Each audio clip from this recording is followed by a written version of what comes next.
తగ్గించుకోండి, హెచ్చించబడతారు. హెచ్చించి తిప్పుతాడు. మరీ ప్రార్థన చేస్తావు, నువ్వు గర్విష్ఠుల్ని దించి దీనుల్ని ఎక్కిస్తావు. ఎప్పుడు మనసులో పెట్టుకోండి ఆ మాట. ఏ విషయంలో అయినా సరే, ఏ పొజిషన్లో సరే, you first, I'm next.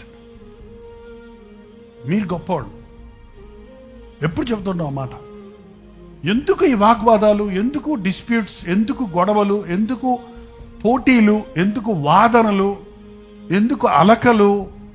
It's because నీ సెల్ఫ్ క్రూసిఫై అవ్వలేదు, సిలువ వేయబడలేదు, నీ స్వార్థం సిలువ వేయబడలేదు. తగ్గించుకుంటాం మన పని, హెచ్చించటం దేవుని పని.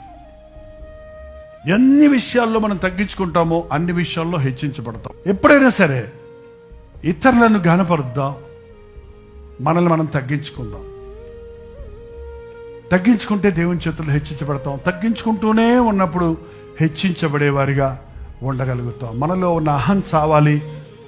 అందుకే సిలువ దగ్గరకు మనం రావాలి. సిలువను ఎంతగా మనం ధ్యానిస్తామో, సిలువ యుద్ధం ఎంతగా ప్రార్థిస్తామో అంతగా మనం విరిగి నలిగి హృదయాలను కలిగి ఉంటాం.